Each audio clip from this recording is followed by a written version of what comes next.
Assalamualaikum warahmatullahi wabarakatuh.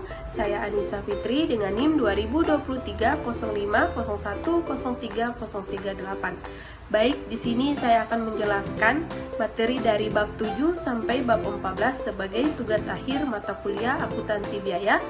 Baiklah, mari kita simak video berikut ini. Materi yang akan saya bahas pertama yaitu joint product and by product. Jadi seperti yang kita ketahui, joint product itu produk bersama, sedangkan by product itu produk sampingan.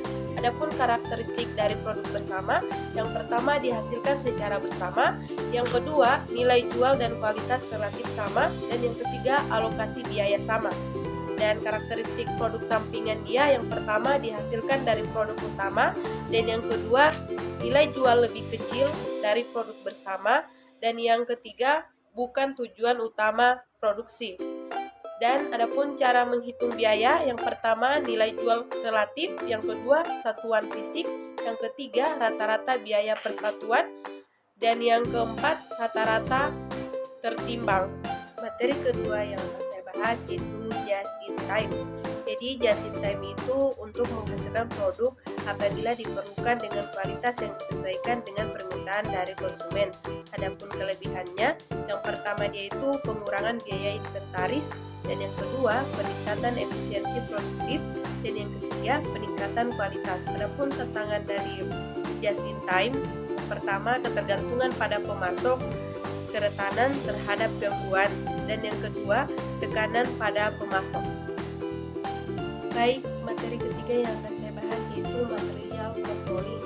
Sebagaimana yang kita ketahui, material controlling adalah proses mengontrol atau mengendalikan dalam sebuah perusahaan manufaktur. Adapun tujuannya yaitu untuk meminimalisir biaya keluaran dari perusahaan agar kapasitas persediaan di gudang lebih efisien. Adapun fungsinya, yang pertama itu fungsi decoupling, yang kedua fungsi short leasing, dan yang ketiga fungsi astipasi. Adapun metode material controlling, yang pertama itu ada metode recruitment planning atau yang disingkat sebagai MRP, dan yang kedua economic order quality, dan yang ketiga ABC analysis, dan yang terakhir FIFO. Materi keempat yaitu labor controlling. Jadi sebagaimana kita ketahui, labor controlling adalah proses mengendalikan sumber daya manusia dalam sebuah perusahaan.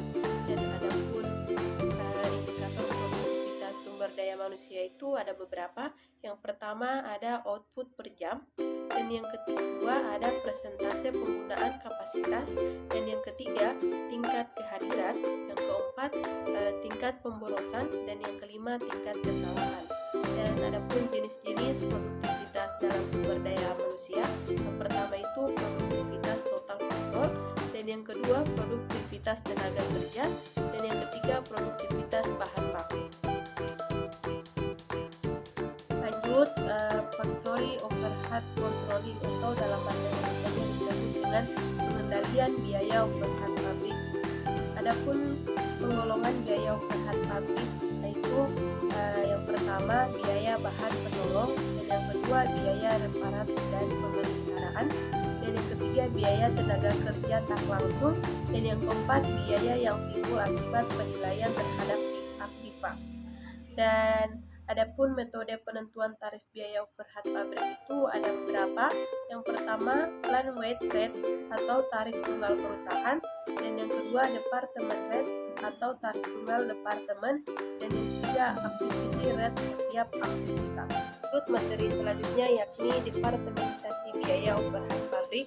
Adapun tujuan departementalisasi biaya overhead pabrik itu yang pertama ada untuk pembebanan biaya overhead pabrik dengan adil dan teliti, dan yang kedua untuk pengendalian biaya overhead pabrik yang lebih baik, dan yang ketiga dan terakhir untuk pembuatan keputusan oleh manajemen.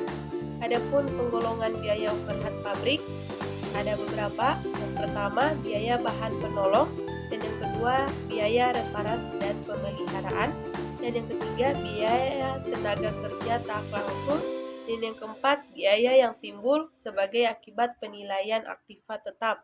Yang terakhir biaya yang timbul sebagai akibat. Baik, materi selanjutnya yaitu penetapan penerapan sistem biaya standar dan analisis varian. Adapun jenis-jenis varian juga itu ada beberapa.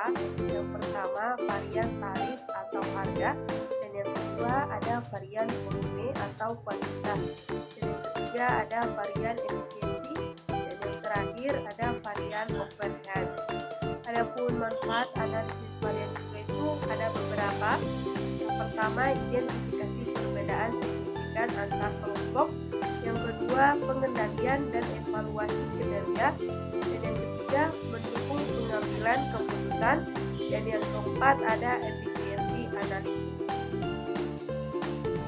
Dan materi terakhir yaitu analisis biaya pemasaran.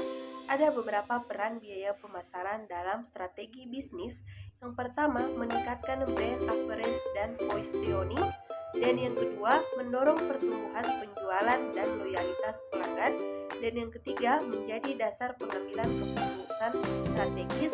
Dan yang keempat, menyesuaikan diri dengan perubahan teknologi dan pasar. Dan adapun beberapa metode analisis biaya pemasaran. Yang pertama, marketing cost to sales ratio. Dan yang kedua, return on marketing investment. Dan yang terakhir, activity based cost.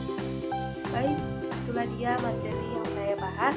Lebih dan kurangnya mohon dimaafkan. Wassalamualaikum warahmatullahi wabarakatuh.